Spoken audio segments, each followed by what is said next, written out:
Imagine waking up tomorrow and discovering that every city on Earth has vanished. No skyscrapers, no roads, no governments, no schools, no books, no laws, no written language, no money, nothing. Just scattered groups of people struggling to survive. It's difficult to imagine, because civilization surrounds us every moment of every day. We rarely stop and ask where it came from. Who built the first city? Who created the first government? Who invented writing? Who decided that laws should exist? Who figured out how thousands of strangers could live together under a shared system? At some point in history, all of those things had to happen for the very first time. And when historians search for those beginnings, they find themselves returning to the same place. Again, and again, and again, a land between two rivers, a place known as Mesopotamia. Today, Mesopotamia is often introduced in history books as one of the world's earliest civilizations. But that description doesn't really capture its importance. Mesopotamia wasn't merely an early civilization. In many ways, it was where civilization itself was born. The first cities emerged here. The first writing system emerged here. The first known law codes emerged here. The first empire emerged here. Many of the ideas that still shape our world today can trace their origins back to this ancient land. To understand why Mesopotamia is called the Cradle of Civilization, we have to travel back thousands of years, back to a world before nations, before empires, before recorded history itself. The story begins with two rivers, the Tigris and the Euphrates. Flowing south from the mountains of modern-day Turkey, these rivers crossed a landscape that would otherwise have been harsh and unforgiving. For much of the year, the region was dry, hot, dusty, difficult. But every year, seasonal floods transformed the land. As the rivers overflowed their banks, they deposited rich layers of fertile silt across the surrounding plains. When the floodwaters retreated, they left behind some of the most productive farmland on Earth. For early humans, this was an extraordinary opportunity. Thousands of years ago, people began settling along these riverbanks. At first, they lived simple lives. Small villages, modest homes, families growing crops and raising animals. Nothing about these settlements suggested they would one day change the course of human history. Yet beneath the surface, something revolutionary was happening.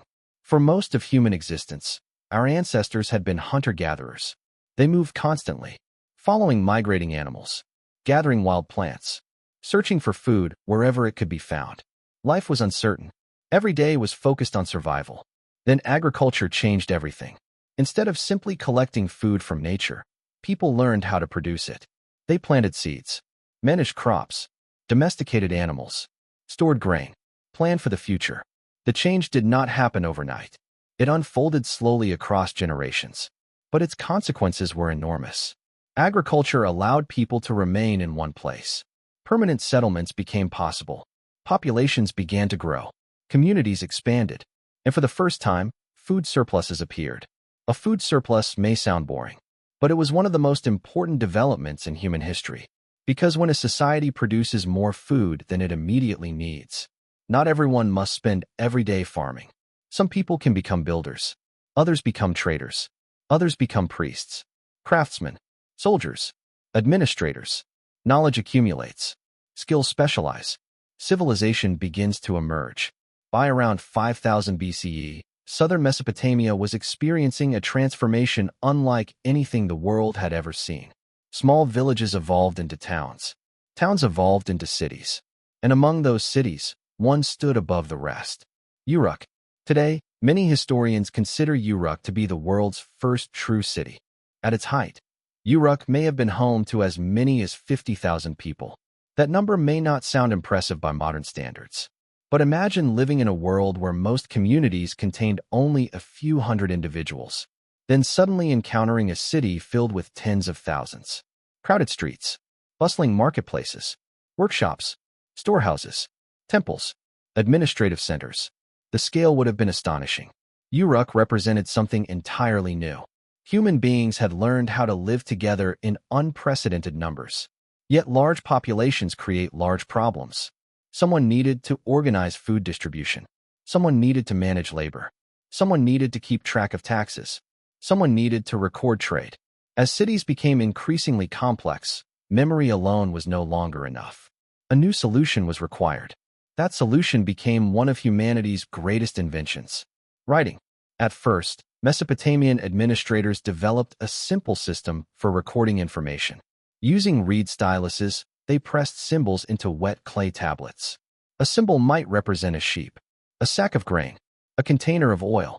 The purpose was practical: accounting, inventory, administration, nothing more. But over time, these symbols evolved. They became increasingly sophisticated, gradually transforming into a writing system known as cuneiform. The word cuneiform comes from the Latin word for wedge, a reference to the wedge-shaped marks pressed into clay. What began as simple bookkeeping eventually became capable of recording language itself. Ideas, stories, laws, religious beliefs, historical events. For the first time in human history, information could survive beyond the lifespan of those who created it. Knowledge no longer depended entirely on memory. Humanity had discovered a way to communicate across generations. The impact cannot be overstated. Writing changed everything. Governments became more efficient. Trade became more reliable. Religious traditions became more organized. Knowledge became cumulative. Each generation could build upon the achievements of those who came before. Civilization had found a memory, and with writing came literature. Among the countless clay tablets uncovered by archaeologists lies one of humanity's oldest surviving stories, the Epic of Gilgamesh, a tale centered on a king who struggles with mortality, who searches desperately for eternal life, who confronts loss, grief, friendship, and the inevitability of death. Thousands of years later, its themes remain surprisingly familiar, because despite all our technological progress, human beings still ask the same questions. Why are we here? What makes life meaningful? How should we face death? The people of Mesopotamia were asking those questions more than 4,000 years ago, and through writing, their voices still reach us today. Yet writing was only one of many achievements that emerged from this remarkable civilization. Because while scribes recorded stories onto clay tablets, another force was shaping Mesopotamian society: religion, power, and the rise of kings. As Mesopotamian cities grew larger and more powerful, religion became woven into nearly every aspect of daily life. To the people living there, the world was not governed by chance. The rivers flooded because the gods allowed them to. The harvest succeeded because the gods were pleased. Victory in battle, disease, drought, prosperity, and disaster were all believed to be reflections of divine will. Every city had its own patron deity, and at the center of nearly every major city stood one of the most recognizable structures of the ancient world: the ziggurat. Unlike the pyramids of Egypt, which were primarily tombs, ziggurats served as temple complexes. Massive stepped structures built from millions of mud bricks. Rising high above the flat Mesopotamian landscape, they could be seen from miles away. To the people below, these monuments symbolized a bridge between heaven and earth. The gods lived above, humans lived below, and the ziggurat stood between them. The largest of these structures required enormous amounts of labor, organization, and resources. Their construction alone demonstrated how sophisticated Mesopotamian society had become. Thousands of workers, architects, administrators, priests, craftsmen, all working together toward a shared goal. Yet despite their achievements, the Sumerians faced a constant challenge. They were divided. Each city operated largely as its own independent state. Uruk, Lagash, Nippur, Kish, each had its own ruler, its own army, its own interests. At times they traded peacefully. At other times they fought bitter wars over land, water, and influence. For centuries, no single power managed to unite all of southern Mesopotamia. Then one man changed everything. His name was Sargon. Today we know him as Sargon of Akkad, and many historians consider him the world's first great empire builder. The details of his early life are difficult to verify. Ancient legends claim he was born to a low-status mother, placed in a basket, set adrift on a river, and later discovered and raised by others. Whether the story is true or not, it helped create an image of Sargon as a man who rose from humble origins to achieve extraordinary greatness.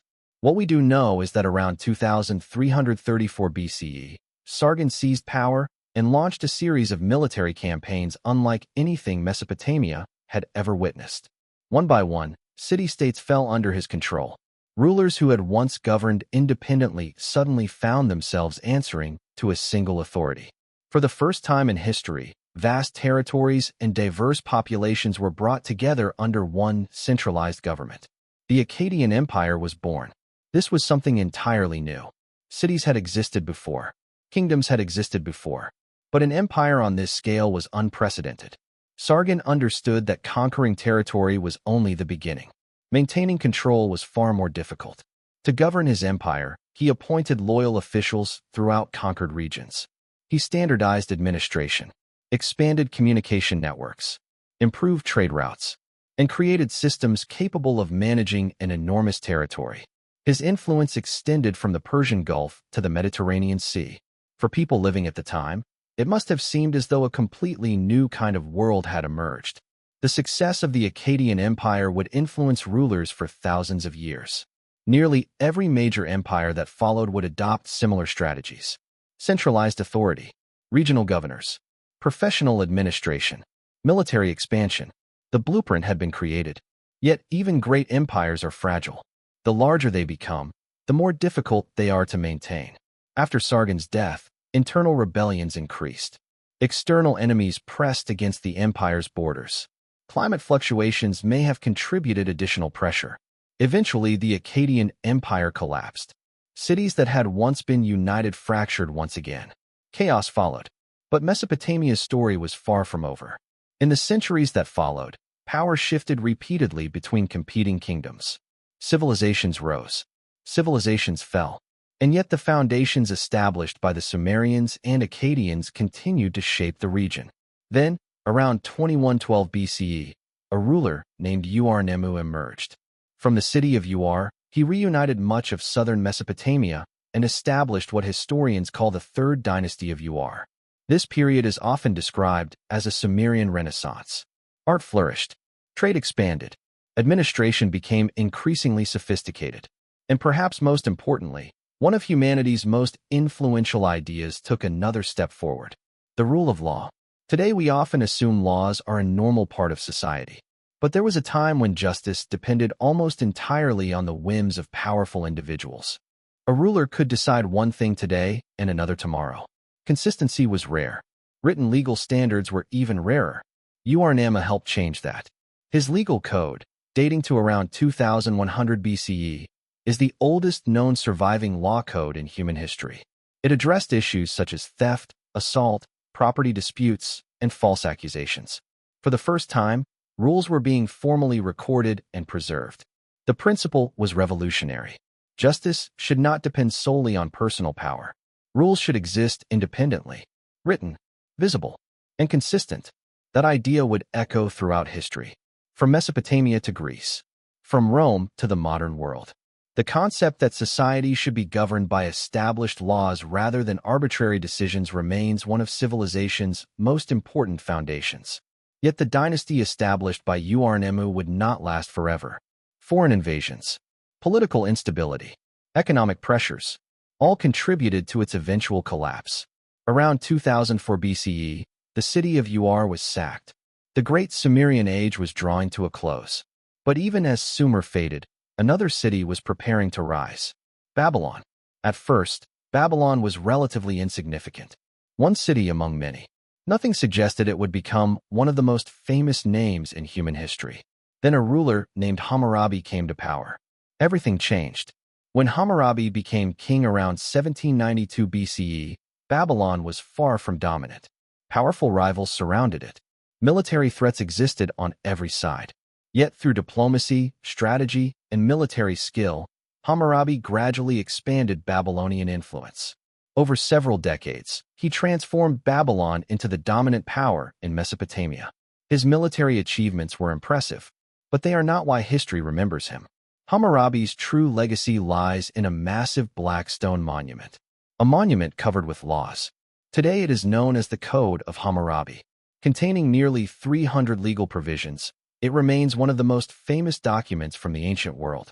The laws addressed a vast range of issues: property ownership, commercial transactions, marriage, inheritance, labor, crime, punishment, social responsibility. Reading the code today can be surprising. Some laws appear harsh by modern standards. Others seem remarkably familiar. One principle became especially famous. The idea often summarized as an eye for an eye. The concept was not about encouraging cruelty. Rather, it attempted to establish proportional punishment. A response should match the offense, not exceed it, not fall short of it. For its time, this represented an important step toward consistency in legal systems. The code was publicly displayed. Citizens could know the laws. Officials could reference them. Rulers themselves were expected to operate within an established framework.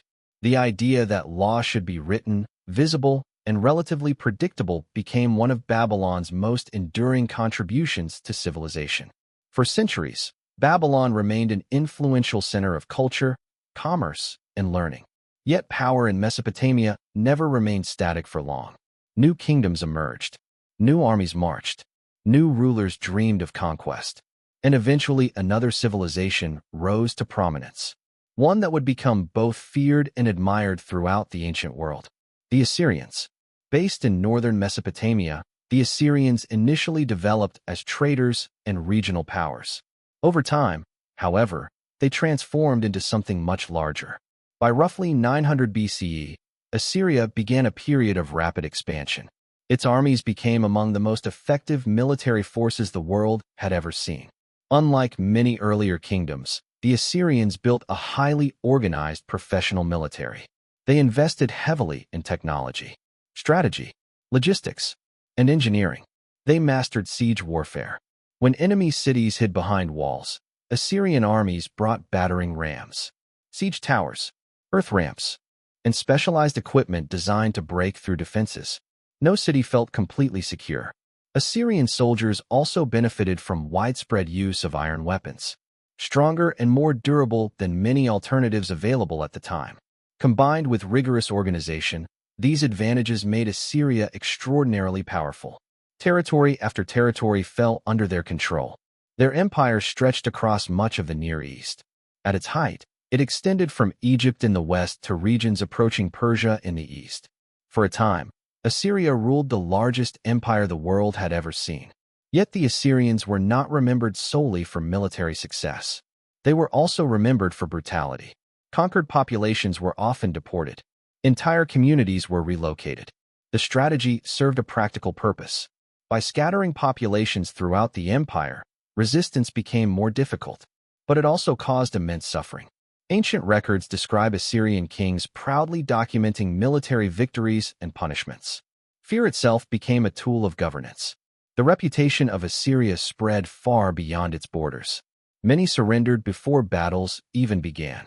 Yet alongside this reputation for violence existed another side of Assyrian civilization, a commitment to preserving knowledge. One ruler in particular stands out, Ashurbanipal. Unlike many kings who focused exclusively on warfare, Ashurbanipal valued learning. He assembled one of the greatest libraries of the ancient world. Located in Nineveh, the library contained tens of thousands of clay tablets, historical records, religious texts, scientific observations, administrative documents, literary works. Among them was the most complete surviving version of the Epic of Gilgamesh. Without Ashurbanipal's efforts, much of Mesopotamian literature might have disappeared forever. Ironically, one of the reasons these tablets survived is because Nineveh was destroyed. When enemy forces attacked the city in 612 BCE, fires swept through buildings. The heat baked many clay tablets, preserving them for future archaeologists. The Assyrian Empire, however, did not survive. After centuries of expansion, internal problems weakened the state. Enemies united against it. Babylonians, Medes, and others. Together they launched devastating attacks. The mighty city of Nineveh fell. The empire collapsed with astonishing speed. A civilization that had once dominated much of the known world disappeared. But history rarely leaves a vacuum for long. As Assyria crumbled, Babylon rose once more. And under a ruler named Nebuchadnezzar II, it entered its final golden age. As the Assyrian Empire collapsed, the balance of power in the ancient Near East shifted once again.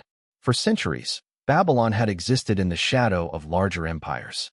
Sometimes powerful, sometimes conquered, sometimes little more than a regional kingdom struggling to survive among stronger neighbors. But now, with Assyria gone, Babylon had an opportunity unlike any it had experienced before. And under one remarkable ruler, it seized that opportunity. His name was Nebuchadnezzar II. Today, Nebuchadnezzar is remembered as one of the most famous kings of the ancient world. When he came to power in 605 BCE, Babylon was already growing stronger. But during his reign, it became something extraordinary. A city so magnificent that travelers described it with awe. A city whose reputation spread across continents. A city that would become legendary. Imagine approaching Babylon at its height. Long before the city itself came into view, you would see its massive walls rising above the horizon. Ancient writers claimed these fortifications were among the most impressive ever constructed.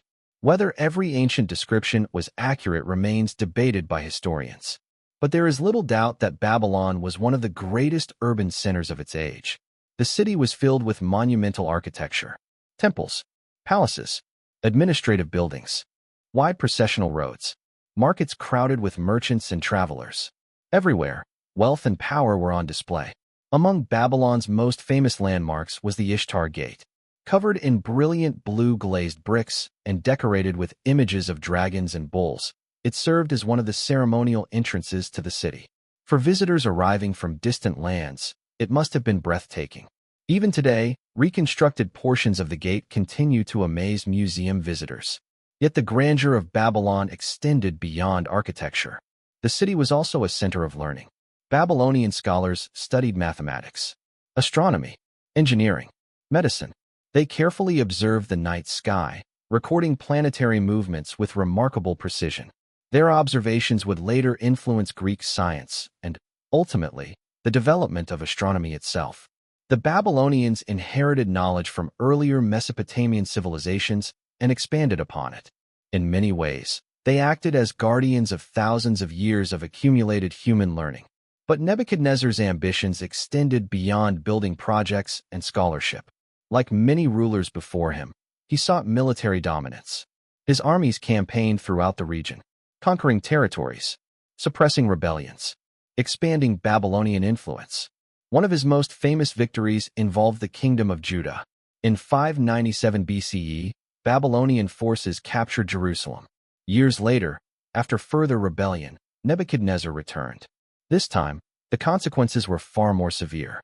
In 586 BCE, Jerusalem fell again. The first temple was destroyed. Large portions of the population were deported to Babylon. This event became known as the Babylonian captivity. For the Jewish people, it was one of the most significant and traumatic events in their history. Its impact shaped religious traditions, cultural identity, and sacred texts for generations. Even today, its memory remains deeply embedded in historical and religious narratives. Yet despite Babylon's achievements, its dominance would prove surprisingly brief. This pattern had repeated throughout Mesopotamian history. Sumer rose, then fell. Akkad rose, then fell. Assyria rose, then fell. Now Babylon stood at the height of its power. And like every empire before it, it would eventually face the same fate. Following Nebuchadnezzar's death, political instability increased. Successors struggled to maintain the authority he had established. Internal divisions weakened the state. Meanwhile, a new power was rising to the east. The Persians. Their leader was Cyrus II, known to history as Cyrus the Great. Cyrus was one of the most successful conquerors the world had ever seen. By the time he turned his attention toward Babylon, he had already built an impressive empire. In 539 BCE, Persian forces approached the city. Ancient accounts suggest that Babylon fell with relatively little resistance. Whether through military strategy, political dissatisfaction within the city, or a combination of factors, Cyrus succeeded where countless others had failed. Babylon became part of the Persian Empire. Mesopotamia was no longer an independent center of political power.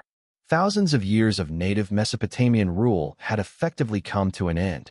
Yet this was not truly the end of Mesopotamia's story. Because civilizations do not disappear simply because their governments fall. Ideas survive. Knowledge survives. Influence survives. And Mesopotamia's influence would become one of the most enduring in human history. So now we return to the question that brought us here in the first place. Why is Mesopotamia called the Cradle of Civilization? The answer becomes clear when we look back across the thousands of years we've just explored. Civilization requires cities. Mesopotamia gave us some of the world's first cities. Places like Uruk, Lagash, and Nippur demonstrated that human beings could organize themselves into large, permanent urban communities. Civilization requires administration. Mesopotamia developed systems capable of managing resources, labor, taxation, and trade on an unprecedented scale. Civilization requires writing. Mesopotamia gave humanity cuneiform, one of the earliest writing systems ever created. Without writing, complex societies struggle to preserve knowledge across generations. With writing, knowledge accumulates. History can be recorded. Laws can be preserved. Literature can survive. Civilization requires laws. Mesopotamia produced some of humanity's earliest legal codes. From Ur-Nammu to Hammurabi, the idea emerged that rules should be written down and applied consistently. Civilization requires government. Mesopotamian rulers pioneered administrative systems that influenced countless states and empires that followed.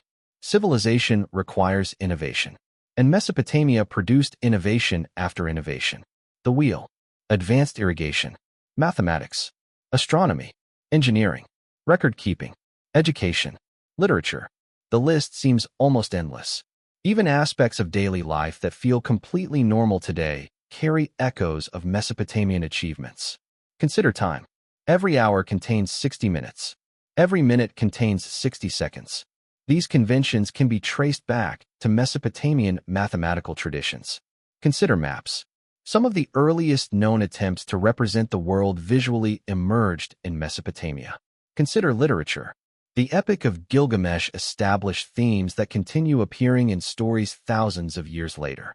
The heroic journey, friendship, loss, the search for meaning, the fear of death. These are themes that remain universal. Perhaps most importantly, Mesopotamia demonstrated something fundamental about human beings. It showed that large populations could cooperate on a scale never before imagined. People could work together to build cities, construct monuments, create governments, preserve knowledge, develop systems of law, and maintain societies far more complex than anything that had previously existed. That achievement changed the trajectory of history. Everything that followed was built upon foundations first established there. Of course, Mesopotamia was not perfect. Far from it. Its societies experienced war, conquest, slavery, political oppression, social inequality, violence, human suffering. Like every civilization that followed, it reflected both the best and worst aspects of humanity. But perfection is not why historians remember Mesopotamia. They remember it because it was first to experiment with forms of organization that would eventually spread across the world. First to develop many of the systems that continue shaping our lives today. First to demonstrate what civilization could become. Over the centuries that followed, Mesopotamia was absorbed into larger empires. Persian rulers governed the region. Then came Alexander the Great and the Hellenistic world. Later, Roman influence reached nearby territories. Still later came the great Islamic civilizations. Languages changed. Religions changed. Governments changed. The ancient cities gradually declined. Many were abandoned. Others vanished beneath layers of sand and earth. For thousands of years, much of Mesopotamia's story was forgotten. Its languages disappeared from common use. Its writing system could no longer be read. Its monuments crumbled. Its kings became distant legends. Imagine standing before a clay tablet covered in strange symbols. For centuries, no one knew what those symbols meant. The voices of an entire civilization had effectively been silenced. Then, during the 19th century, archaeologists began excavating ancient Mesopotamian sites. Ruins emerged from the desert. Palaces, temples, libraries, countless clay tablets. Gradually, scholars deciphered cuneiform. The ancient voices began speaking once more. Stories forgotten for thousands of years returned to the world. Kings whose names had vanished from memory reappeared. Civilizations buried beneath sand stepped back into history. The rediscovery of Mesopotamia transformed our understanding of humanity's past. It revealed how much of our modern world had roots extending far deeper than previously imagined. Today, The lands once occupied by Mesopotamian civilizations lie primarily within modern Iraq, a region that has endured enormous challenges: war, political instability, cultural destruction. Many archaeological treasures have been damaged, looted, or lost. Yet despite these tragedies, Mesopotamia's legacy remains remarkably resilient, because its greatest achievements were never merely physical structures. Walls can collapse, temples can crumble, palaces can disappear, but ideas are harder to destroy. Writing survived, law survived, mathematics survived, literature survived. The concept of civilization itself survived, and in many ways, it continues to shape every aspect of our lives. The next time you look at a clock, remember Mesopotamia. The next time you read a book, remember Mesopotamia. The next time you sign a contract, follow a law, attend school, vote in an election, or walk through a city, remember Mesopotamia, because traces of that ancient world remain all around us, hidden in systems we rarely notice, embedded in traditions we take for granted, living quietly within the foundations of modern society. Thousands of years ago, between the Tigris and Euphrates rivers, human beings began an extraordinary experiment. An experiment in cooperation, organization, knowledge, and civilization. It was not perfect. It was not peaceful. It was not always fair, but it changed the world. From the first farmers who settled along fertile riverbanks, to the scribes pressing symbols into clay, to the kings who built empires and law codes, to the scholars who mapped the heavens. Generation after generation contributed to something larger than themselves. Together, they helped create the blueprint for civilization. And that is why Mesopotamia is remembered today, not simply as an ancient civilization, but as the cradle of civilization itself, the place where humanity first began building the world we still inhabit, a world connected, in ways both visible and invisible, to a land between two rivers. And although thousands of years have passed since the last great Mesopotamian empire disappeared, its story is not truly over. Because every city on earth, every written word, every law, every institution, carries a small piece of the legacy first created there. The cradle may belong to the distant past, but the civilization it helped bring into existence is still with us today. Yet there is another side to Mesopotamia that often gets overlooked. When we think about ancient civilizations, we usually focus on kings, wars, empires, monuments. But most people who lived in Mesopotamia were not kings or conquerors. They were ordinary people, farmers working fields beside irrigation canals, merchants transporting goods between cities, potters shaping clay vessels, builders stacking mud bricks beneath the scorching sun, mothers raising children, students learning to write, priests performing rituals. For them, daily life was filled with routines that would feel surprisingly familiar. They worried about food. They worried about work. They worried about their families. They celebrated marriages, mourned deaths, told stories, shared meals, and hoped for a better future. Archaeologists have uncovered evidence that Mesopotamians enjoyed music, games, poetry, and festivals. Children attended schools known as adubas or tablet houses. There, young scribes spent years mastering the difficult art of cuneiform writing. The process was far from easy. Thousands of symbols had to be memorized. Students practiced endlessly on clay tablets. Mistakes were corrected. Lessons repeated. Generation after generation, these schools produced the administrators and scholars who kept civilization functioning. Education itself had become an institution. One more innovation helping complex societies survive. Food also played an important role in everyday life. Barley was one of the most important crops. It was used for bread, and perhaps more famously, for beer. Mesopotamian beer was very different from modern beer. It was often thick and cloudy, consumed through long reed straws that filtered out impurities. Yet it became a staple of daily life. In some cases, workers were even paid partly in beer rations. To many Mesopotamians, beer was not simply a drink. It was part of the economy itself. Trade connected Mesopotamian cities to distant regions. Merchants traveled enormous distances. They exchanged textiles, metals, timber, precious stones, and countless other goods. Because southern Mesopotamia lacked many natural resources, trade became essential. This encouraged the development of roads, accounting systems, contracts, and commercial law. Long before modern globalization, Mesopotamia was already connected to a vast network of exchange stretching across the ancient world. And while merchants moved goods across great distances, scholars turned their attention toward the heavens. Night after night, Babylonian astronomers observed the sky. They tracked planets, recorded eclipses, studied the movement of stars, searched for patterns hidden within the cosmos. Their observations became increasingly sophisticated over centuries. Many of the foundations of later astronomy can be traced back to these efforts. They developed methods for predicting celestial events, created detailed records, and helped transform the sky from a mystery into something that could be studied systematically. It is remarkable to consider. Thousands of years before telescopes, thousands of years before modern science, ancient scholars were already attempting to understand the universe through observation and calculation. This pursuit of knowledge became one of Mesopotamia's greatest gifts to humanity. Yet despite all we have learned about Mesopotamia, mysteries remain. Perhaps the most famous involves the Hanging Gardens of Babylon. Ancient writers describe them as one of the 7 wonders of the ancient world. A magnificent series of elevated gardens overflowing with trees, flowers, and flowing water. According to tradition, Nebuchadnezzar too built them for his wife, who missed the green mountains of her homeland. The story is beautiful. The image is unforgettable. Yet there is a problem. Archaeologists have never found definitive evidence proving the gardens existed. Some scholars believe they were real. Others suspect they may have been located elsewhere. Still others wonder whether the entire story was exaggerated by later writers. To this day, the Hanging Gardens remain one of history's greatest unsolved mysteries. And perhaps that uncertainty is fitting, because Mesopotamia itself still contains many unanswered questions. Every excavation uncovers new information.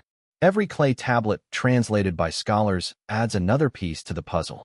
Even now, thousands of ancient texts remain unread or only partially understood. The story of Mesopotamia is still being discovered. In many ways, we are continuing a conversation that began more than 5,000 years ago. And perhaps that is the most extraordinary thing of all. The people who lived in Mesopotamia are long gone. Their kingdoms disappeared. Their cities crumbled. Their languages faded from everyday use. Yet their voices still reach us, pressed into clay, buried beneath sand, waiting patiently for someone to listen. Imagine holding a clay tablet created 4,000 years ago. The person who wrote it could never have imagined the modern world. They never saw airplanes, electricity, computers, the internet, modern cities filled with millions of people. And yet, through writing, a message survived across thousands of years. A message capable of reaching someone living in a completely different age. That is the power of civilization. It allows knowledge to transcend time. It allows one generation to speak to another. It allows humanity to remember. When historians call Mesopotamia the cradle of civilization, they are not simply praising an ancient culture. They are recognizing a turning point in the human story, a moment when our ancestors began creating systems larger than themselves, systems capable of surviving beyond individual lifetimes. Cities, governments, laws, literature, science, education, recorded history. These ideas transformed humanity, and many of them first emerged or reached new levels of sophistication in Mesopotamia. The effects are impossible to measure. Without writing, history would look very different. Without legal systems, societies would function differently. Without cities, governments, and organized administration, the modern world might never have developed in the way it did. The legacy of Mesopotamia is not confined to museums. It is not trapped within archaeological sites. It exists all around us. Every contract signed, every book written, every classroom filled with students, every city illuminated at night, every government attempting to organize society. All of these things carry echoes of ideas that first took shape thousands of years ago between the Tigris and Euphrates. And perhaps that is why Mesopotamia continues to fascinate us. Because its story is not merely about the past. It is also about the present and the future. The people who built Mesopotamia were experimenting with questions humanity still asks today. How should society be organized? How should laws work? How should knowledge be preserved? How can large groups of people cooperate? How can civilization endure? Those questions remain relevant. The answers continue evolving. But the conversation began long ago. in a land between two rivers. As the sun set over ancient Mesopotamia, farmers returned from their fields. Merchants closed their stalls. Priests completed their rituals. Scribes pressed final marks into clay. Children listened to stories told by firelight. And above them all, the same stars shone in the night sky. Stars that still shine above us today. Thousands of years separate us from those distant lives. Yet in many ways, we are connected to them. Connected through ideas. Connected through knowledge. Connected through the civilization they helped create. Because the story of Mesopotamia is not only their story, it is our story too. The story of humanity taking its first uncertain steps toward the world we know today. A story that began with fertile soil, two rivers, and a handful of communities searching for a better way to live. From those humble beginnings emerged cities, empires, literature, science, law, and history itself. The cradle has long since fallen silent, but the civilization it nurtured continues to speak. In every city, every classroom, every book, every law, every clock, every story, and every attempt by human beings to build something that will outlast them. That is the true legacy of Mesopotamia. And that is why, thousands of years later, we still remember the land between the rivers,